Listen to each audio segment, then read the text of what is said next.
Standing in the heart of the gallery, I watched as the crowd slowly filled the room, their murmurs blending with the soft hum of the ambient music.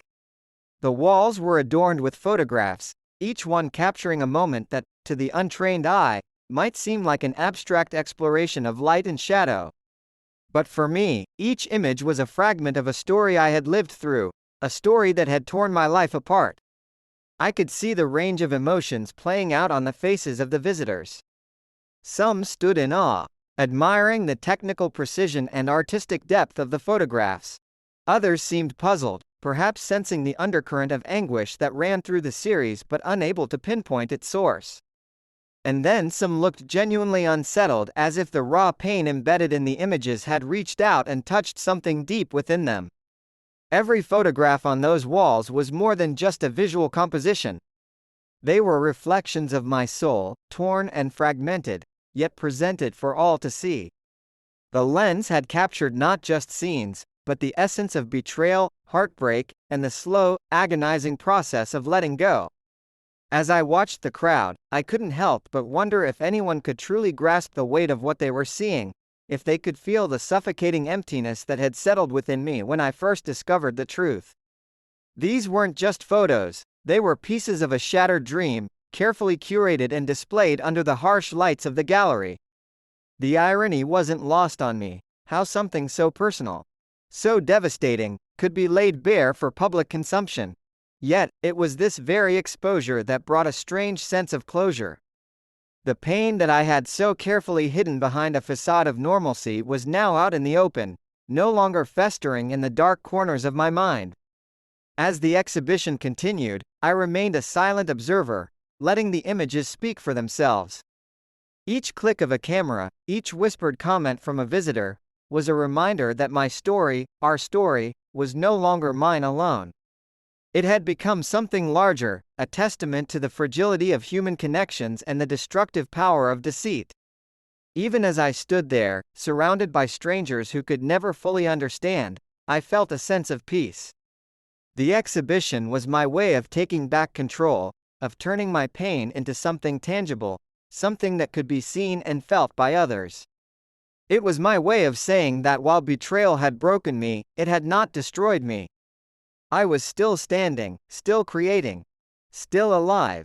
Each frame was imbued with the anguish I had tried to conceal but simultaneously chose to reveal to the world. No one could have known the depth of the story behind these images, how a single act of betrayal had irrevocably altered my life. From the moment I first met Anna, I knew there was something extraordinary about her.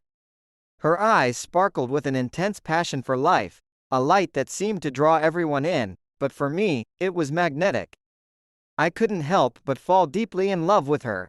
Anna wasn't just beautiful, she had a vibrancy, a zest for the world that made everything around her seem brighter, more alive. It was as if she could transform the mundane into the magical, and I was captivated by her energy. We quickly became the couple everyone envied. Friends would comment on how perfect we were together, how we seemed to complement each other in every way. And it felt true. We were in sync, moving through life like two halves of the same whole. We spent endless hours walking hand in hand, lost in conversation, our laughter echoing through the streets.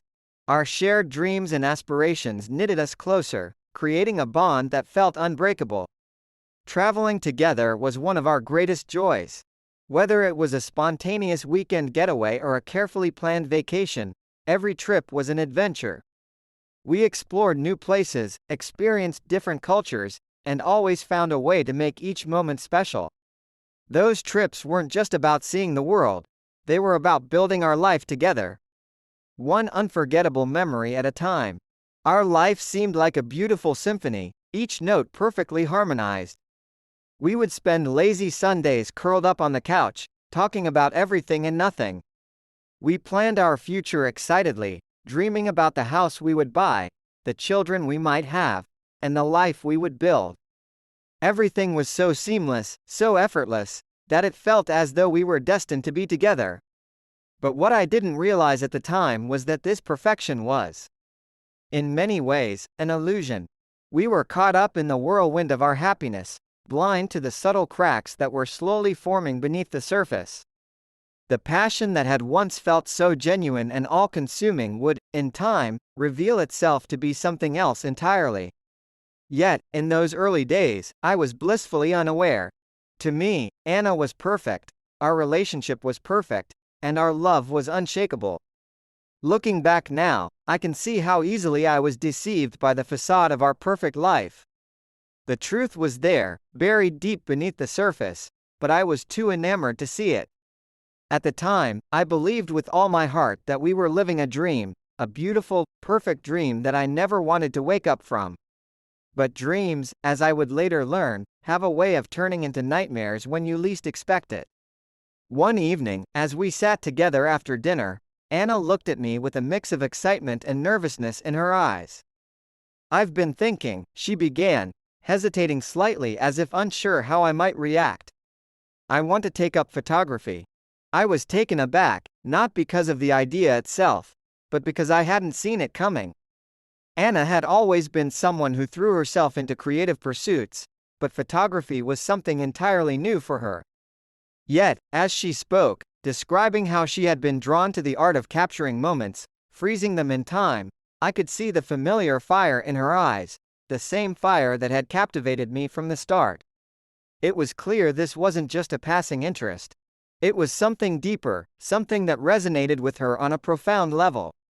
Without hesitation, I supported her decision. I believed in her ability to take on new challenges and make them her own. Photography, I thought, could be a wonderful outlet for her creativity, a new way for her to express the unique way she saw the world. We spent the next few days researching cameras, poring over reviews, and discussing the options. I wanted her to have the best, so we invested in a high-end camera that would allow her to explore this new passion fully. When the camera arrived, Anna was thrilled. She held it in her hands with a sense of reverence, as if it were a key to a new world waiting to be discovered. I watched as she familiarized herself with the settings, experimenting with angles and light around our home. Her enthusiasm was infectious, and I loved seeing her so engaged and excited. Soon after, she enrolled in photography workshops and masterclasses. She would come home late, buzzing with energy, eager to share everything she had learned that day. The technical aspects, the artistic elements, the different ways to play with light and shadow, everything fascinated her. And I was happy to listen, to be a part of this new journey she was on, even if only as an observer. In those early days, I saw photography as another beautiful thread in the tapestry of our life together. It was something that brought her joy, and by extension, it brought me joy as well. Little did I know, this new passion would soon weave itself into the very fabric of our relationship. In ways I could never have anticipated. At the time, though, I was just glad to see her so happy, so alive with a sense of purpose and discovery. Anna began returning home later and later, her eyes alight with the thrill of discovery. Each evening, she would walk through the door, her face flushed with excitement as she recounted the day's lessons from her photography courses. It was clear that she was deeply immersed in this new world, absorbed by the endless possibilities that photography offered. One night, as we were sitting down to dinner, she mentioned a name that I would soon come to know all too well. "There's this incredible photographer, Michael," she began, her voice tinged with admiration. "He's one of the instructors at the workshop. His work is breathtaking. He has this way of capturing emotion that I've never seen before." I could see the spark in her eyes as she spoke about him. She described his photographs in vivid detail, the way he used light and shadow to evoke deep emotions. The stories his images seemed to tell without a single word. Michael was more than just a teacher to her. He was an inspiration, someone who had reignited her passion for photography in ways that went beyond the technicalities she was learning. At the time, I didn't think much of it. I was happy that Anna had found a mentor who could guide her through the complexities of her new craft. Her admiration for Michael's work seemed natural. After all, anyone pursuing a new passion seeks out those who have mastered it. I didn't feel threatened. If anything, I was relieved that she had found someone who could offer her the guidance and inspiration I couldn't provide. But looking back, I realized that was the moment the seeds of something deeper were sown. Each time she mentioned Michael after that, it was with the same reverence, the same excitement. I noticed the way she lit up when she talked about his latest project or how she had stayed late to discuss a particular technique with him. I chalked it up to her passion for photography, never suspecting that there might be more to it. In those early mentions, Michael was simply a name, a figure in the background of Anna's new world. Little did I know that he would soon step out of the shadows and into the center of a story that would change everything. As time passed, I began to notice subtle but undeniable changes in our relationship. Anna, once so vibrant and engaged, seemed to be slipping away from me. She was spending more and more time immersed in her photography, late nights editing photos, attending workshops, and meeting with other photographers. Our once lively conversations, filled with laughter and shared dreams, had dwindled to brief, shallow exchanges about mundane topics. It was as if the deep connection we once shared was gradually eroding. She no longer seemed interested in the little rituals that had once brought us closer, like our morning coffee chats or the evening walks that had once been a cherished part of our routine. Instead, she was always on her phone, scrolling through photography forums or messaging people from her classes. When we did talk, the conversations felt strained, almost obligatory, lacking the warmth and intimacy we once had. I could feel a distance growing between us, like an invisible wall that neither of us acknowledged but both of us felt. At first, I tried to convince myself that this was just a phase, that her newfound passion for photography was simply demanding more of her time and energy. I told myself that it was natural for interests and hobbies to ebb and flow within a relationship. But as the days turned into weeks and the weeks into months, that distance only seemed to widen. There were moments when I wanted to ask her outright what was wrong, to confront the creeping suspicion that something fundamental had changed between us. But I hesitated, afraid of what I might hear. Instead, I chose to bury my doubts, telling myself that it was just the stress of her new commitments and that she would come back to me when things settled down. But deep down, I knew something was off. I could sense a shift in her, a subtle withdrawal that I couldn't quite put my finger on. There were nights when she would come home late, her face glowing with the satisfaction of a productive day, yet she seemed distant as if her mind was somewhere else entirely. The gap between us was growing, but I wasn't ready to face the reality that this might be more than just a temporary disconnect. I clung to the hope that our love was strong enough to weather whatever was happening. I wanted to believe that this was just a rough patch, that the woman I had fallen in love with was still there, just temporarily lost in her new passion. But with each passing day, the cracks in our relationship grew wider, and the fear that we were drifting apart became harder to ignore.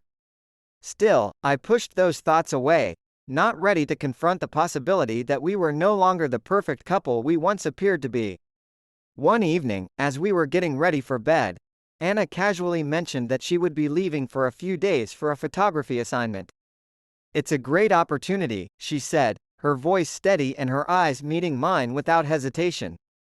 "There's this old, abandoned factory that I've been wanting to shoot, and Michael thinks it would make for an amazing location. We're going to spend a few days there to capture its essence." I didn't think twice about it. Her words sounded genuine, and her excitement about the shoot was palpable. I had grown accustomed to her passion for photography taking her to new and interesting places. And I was glad she was pursuing what she loved. The idea that there might be something more behind this trip never crossed my mind.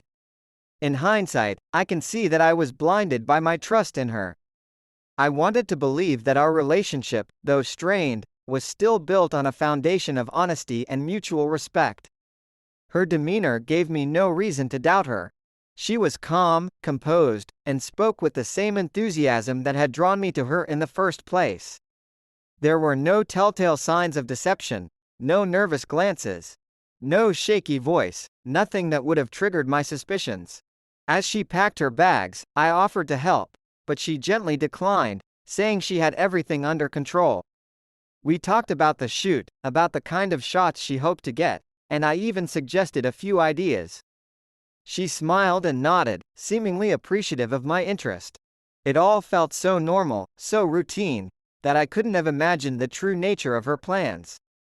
When she left the next morning, I kissed her goodbye, telling her to take care and wishing her luck with the shoot. She smiled, that same warm smile I had always loved, and promised to call when she had a moment.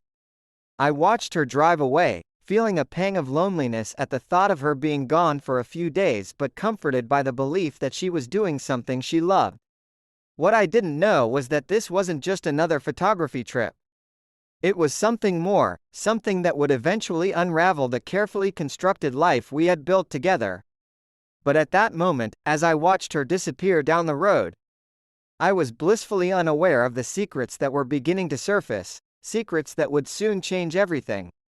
Curiosity gnawed at me after Anna's recent trip. Something about it didn't sit right, but I couldn't put my finger on why. She had mentioned working on a new project at an abandoned factory, a place she described as hauntingly beautiful, perfect for the kind of photography she had been exploring. I didn't think much of it at the time, but as the days passed, the unease grew. One afternoon, I happened to run into one of Anna's friends, someone she had been close with for years. In the course of our conversation, I casually mentioned Anna's photography project, hoping to hear more about it. Her friend, not suspecting anything, let slip the exact location of the factory where Anna was supposed to be that day. It was a place I knew well, an old industrial site on the outskirts of town, long abandoned and rumored to be a haven for photographers seeking a unique backdrop. As I drove toward the factory, my thoughts raced. I tried to keep the focus on the positive, convincing myself that this would be a simple, pleasant surprise. I imagined walking in to find her deep in concentration, capturing the eerie beauty of the decaying structures. I pictured her turning to see me, a smile spreading across her face as she realized I had come all this way just to see her, to be part of her world. The closer I got, the more I tried to shake off the nagging doubts that had been creeping in. I told myself that this was just my mind playing tricks and that there was no reason to be suspicious. After all, I was going to support her, to show her that I cared about her work. But as I pulled up to the factory, an unsettling feeling settled in my chest, a heavy weight that I couldn't quite explain. The factory itself was exactly as she had described, massive, desolate, with towering smokestacks and crumbling walls. It had an eerie, almost ghostly presence, the kind of place that seemed frozen in time. I parked my car and stepped out, the gravel crunching under my feet as I made my way toward the entrance. The air was thick with anticipation, a mix of hope and fear swirling in my mind. I walked through the rusted gates, the sounds of the outside world fading behind me. The factory loomed ahead, its broken windows and rusted machinery casting long shadows in the fading light. I felt like an intruder in this forgotten place, my footsteps echoing through the empty halls. As I moved deeper into the building, my heart pounded in my chest. I called out her name, but the only response was the hollow echo of my voice. Still, I pressed on, driven by a mix of curiosity and the need for reassurance. I wanted to see her, to prove to myself that everything was fine, that my doubts were unfounded. But as I turned a corner, I saw something that made my heart stop. There, in the dim light of the factory, was Anna, and she wasn't alone. She stood close to Michael, their heads bent together over a camera. Their bodies angled toward each other in a way that spoke of more than just professional collaboration. They didn't see me, too absorbed in whatever moment they were sharing. In that instant, the factory seemed to close in around me, the walls pressing in as the truth became impossible to ignore. The hope I had carried with me shattered, replaced by a cold, hollow realization that everything had changed. I had come here looking for reassurance, but instead, I found the confirmation of my worst fears. I stood there, frozen in place, my mind struggling to process what my eyes were seeing. Anna and Michael, so engrossed in each other, looked nothing like mere colleagues. The intimacy between them was undeniable, and it felt as though the ground beneath me had given way. My breath caught in my throat, and for a moment, I couldn't move, couldn't think, couldn't believe that this was real. My first instinct was to confront them, to demand an explanation, to shout and scream, and to make them see the pain they were causing. But as the seconds ticked by, I felt something inside me shift. It was as if all the fight had drained out of me, leaving only a deep, hollow ache in its place. The thought of walking into that room, of facing the reality of what was happening, was more than I could bear. I looked down at the camera in my hand, the one I had brought as a gesture of love, a symbol of the bond I thought we still shared. It suddenly felt heavy, like a burden I could no longer carry. I knew that if I walked in there, everything would change, and I wasn't ready to face that. Instead, I turned on my heel and walked back the way I had come, the camera slipping from my hand as I placed it gently on the ground near the entrance. Every step away from that factory echoed in my mind, each footfall a painful reminder of what I had just witnessed. The sound of my footsteps seemed unbearably loud in the silence, amplifying the turmoil that churned inside me. I kept walking, each step feeling heavier than the last, as if the weight of betrayal was pressing down on me, making it hard to breathe. My heart pounded with a mix of anger, hurt, and disbelief, emotions swirling in a chaotic storm that threatened to overwhelm me. But more than anything, I felt an immense sadness, a deep sorrow that came from the realization that the life I had known was gone, shattered in a moment of unexpected clarity. I had come here hoping to surprise her, to reconnect, but I was leaving with a truth I never wanted to know. As I reached my car, I didn't look back. I couldn't bring myself to take one last glance at the factory, at the place where everything had fallen apart. Instead, I got in, started the engine, and drove away, leaving behind the camera, the factory, and a part of myself that I knew I would never get back. The pain of what I had seen, of what I now knew, pulsed in my chest, and as I drove away, the only sound in the car was the heavy, oppressive silence of loss. I realized at that instant that nothing would ever be the same. Beyond just leaving that factory behind, I was leaving behind the life I had trusted and the love I had believed in. And as the miles went by, the reality weighed more heavily on my heart, indicating that I would have to travel this trip alone. When I finally arrived home, the silence of the empty house greeted me like a cold embrace. I shut the door behind me, but the echoes of what I had witnessed at the factory reverberated through the quiet rooms, refusing to let me find peace. I stood in the hallway for a moment, my mind numb, my body heavy with the weight of everything I had just uncovered. It felt as if the air itself had grown thick, suffocating me with the enormity of the pain that had settled deep in my chest. I wandered from room to room, trying to find something, anything, that could distract me from the whirlwind of emotions tearing me apart. But every corner of the house was filled with memories of us, of the life we had built together. The kitchen table where we shared countless meals, the couch where we curled up to watch movies, the photos on the walls that once captured moments of happiness, all of it now felt like a cruel reminder of what I had lost. I sank onto the couch, the same spot where we had once laughed together, where we had shared dreams for the future. But now, the laughter seemed like a distant echo, a ghost of a time that had slipped through my fingers. The future we had planned together felt like a cruel joke, a facade that had crumbled the moment I saw her with him. Every memory, once a source of joy, now felt like a knife twisting in my heart, reminding me of the betrayal that had shattered it all. As the hours passed, I found myself drowning in the overwhelming sense of loneliness that had taken hold of me. I felt adrift as if the foundation of my life had been ripped away, leaving me to float aimlessly in a sea of sorrow. The love that had once filled this house, that had once filled my heart, now felt like nothing more than an illusion, a lie I had unknowingly lived. I tried to push the thoughts away, to escape the relentless torment of my mind, but there was no refuge. Every time I closed my eyes, I saw them together, saw the way she looked at him with a tenderness that had once been reserved for me. The pain of that realization was almost unbearable, a constant ache that gnawed at my soul. That night, sleep was impossible. I lay in bed, staring at the ceiling, as the darkness of the room matched the darkness that had settled in my heart.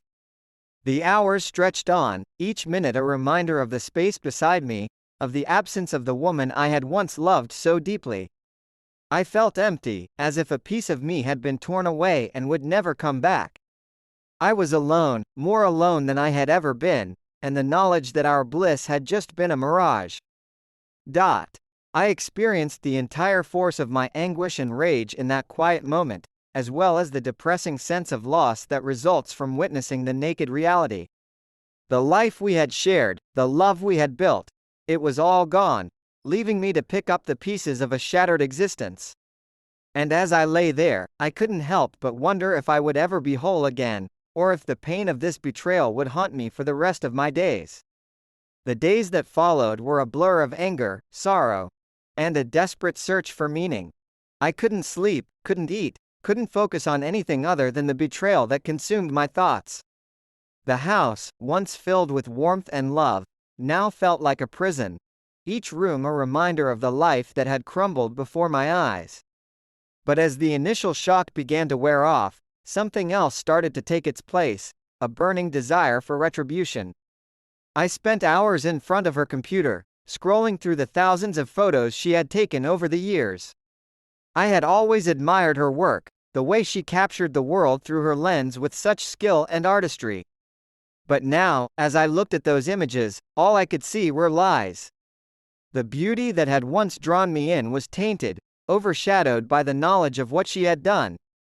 Each photo seemed to mock me, a testament to the love that had been so easily discarded.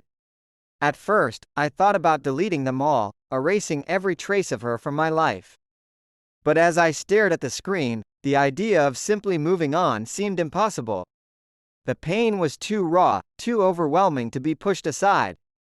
I couldn't forget what she had done, couldn't let go of the hurt that gnawed at my heart. And that's when the idea took root, an idea born of rage and the need to make her understand the depth of the pain she had caused. If I couldn't forget, I would make sure she couldn't either. I would turn her art against her, and expose the lies hidden in the beauty she created.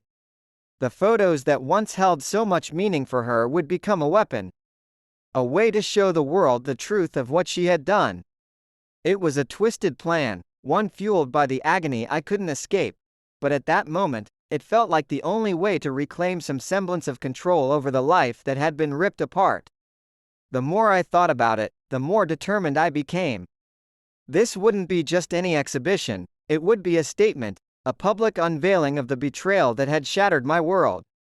I would curate the collection myself, choosing each image with care, and arranging them in a way that would tell the story of our broken marriage.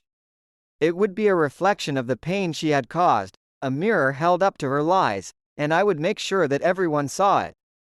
I knew it wouldn't be easy, that the process would force me to relive the worst moments of my life over and over again. But the thought of seeing her face when she realized what I had done, the shock and the guilt that would flood her eyes, it was the only thing that kept me going. In those dark hours, as I meticulously planned the exhibit, I found a twisted sense of purpose. I couldn't change what had happened, but I could control how it ended. And so, the plan was set in motion. I would take the thing she loved most, her photography, and use it to show the world the truth.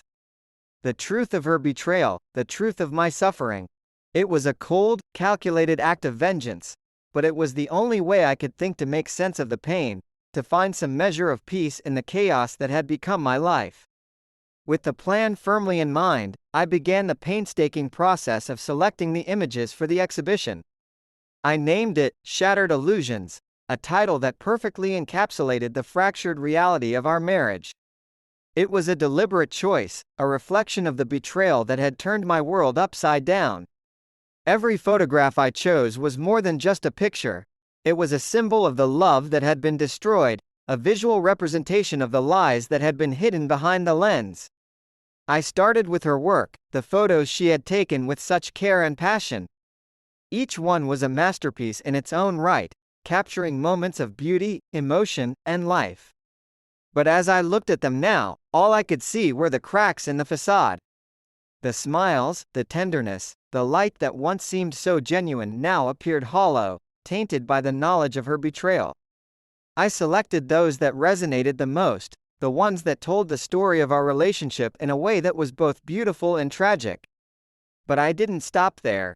As I laid out her images, I felt an overwhelming need to add something of my own. to ensure that this exhibition didn't just reflect her perspective, but mine as well.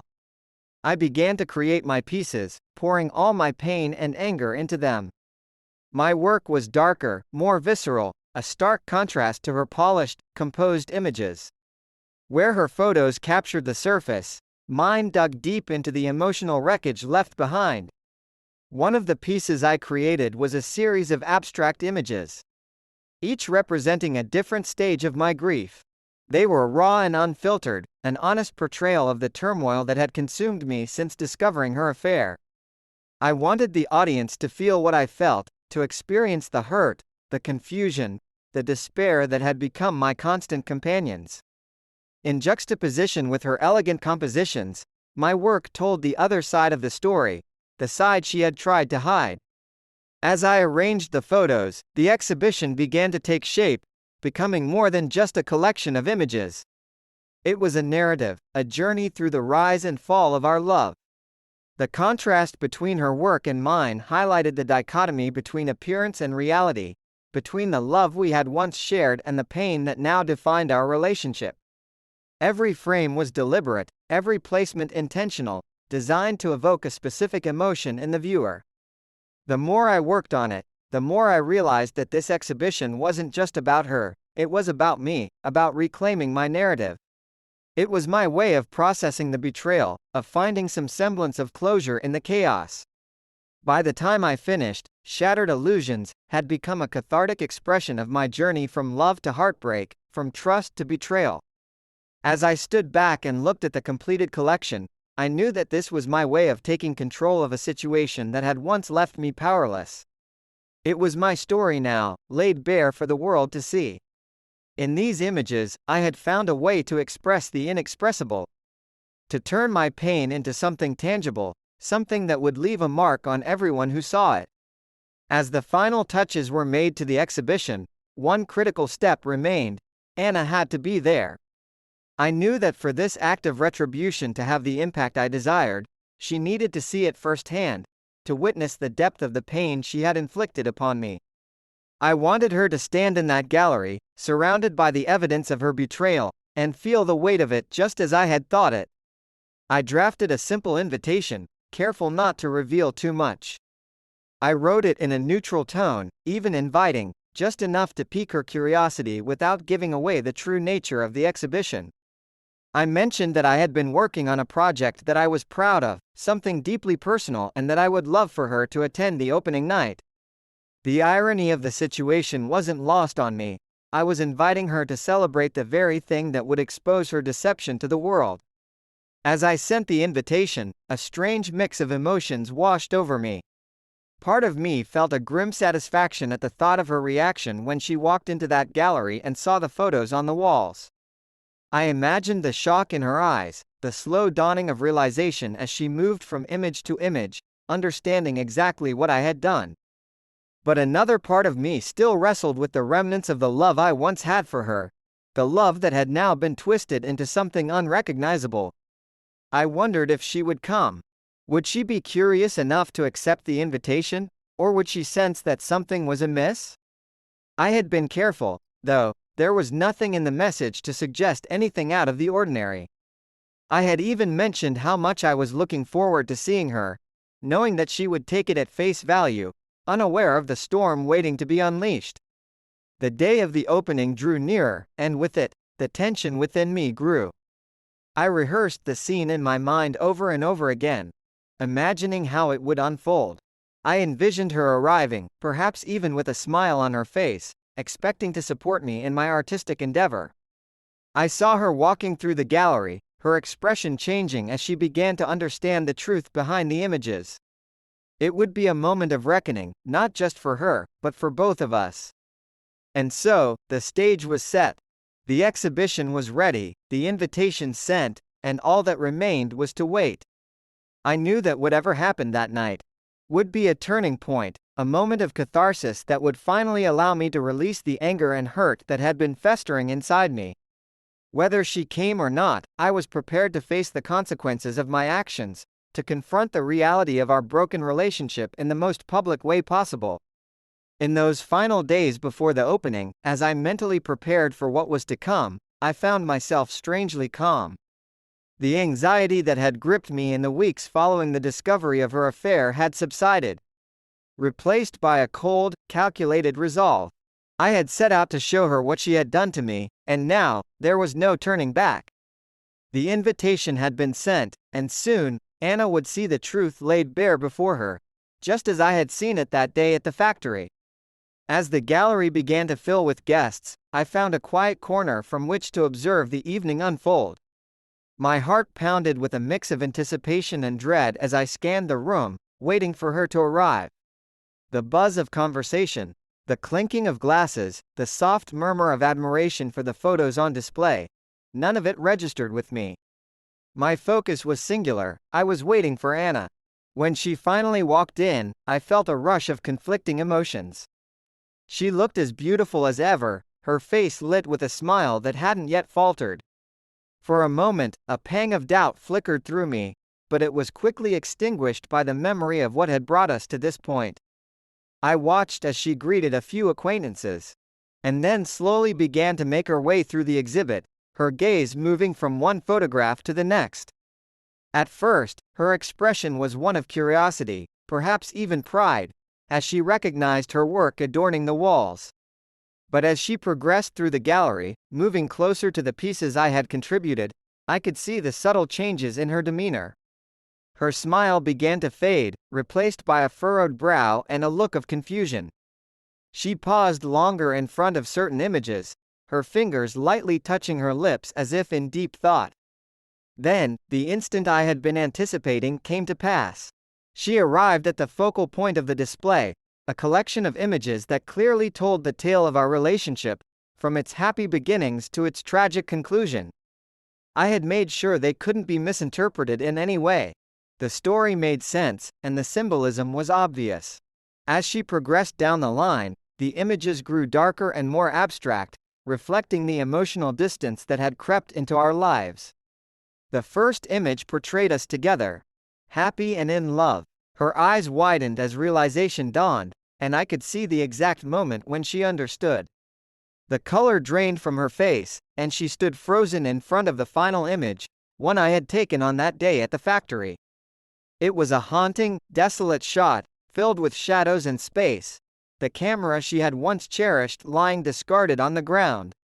I could see the tears welling up in her eyes as she slowly turned her head, searching the room until her gaze met mine. The shock, the guilt, the pain, all of it was written clearly on her face.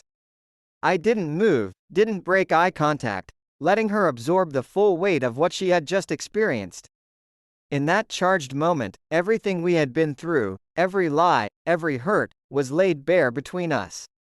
At last, I moved in her direction, my footsteps resonating in the suddenly still room. The other visitors' talks appeared to dwindle to a faraway murmur. She parted her lips as if to speak, but nothing came out as I got closer. Her look spoke volumes without her having to say anything. She knew what I had done, why I had done it, and that there was no going back. I stood beside her, our eyes still locked, and in that silence, the truth hung between us, heavy and unspoken. The exhibition had done its job. It had revealed the reality of our broken marriage in a way that words never could. I could see the remorse in her eyes, but it was too late for that now. The damage had been done, and we both knew there was no way to undo it. The moment of truth had come and gone, and as I turned to walk away, I felt a strange sense of closure. The exhibition was no longer just a collection of photos, it was the final chapter of our story, a story that had now been told in full. And as I left her standing there, I knew that whatever happened next, I had finally taken control of my narrative. As I stepped out of the gallery into the cool evening air, a strange sense of relief washed over me.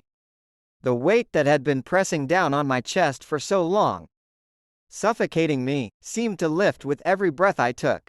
For the first time in what felt like an eternity, I was no longer haunted by the images of betrayal, by the pain that had consumed me. I had faced it all head on, laid it bare for the world to see, and now, I could finally move forward.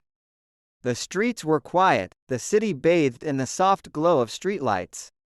I walked slowly, taking in the familiar sights, but with a perspective that felt entirely new. Everything around me seemed different. Sharper, more vivid, as if I were seeing it all for the first time. The bitterness that had clouded my vision was gone, replaced by a clarity I hadn't realized I was missing.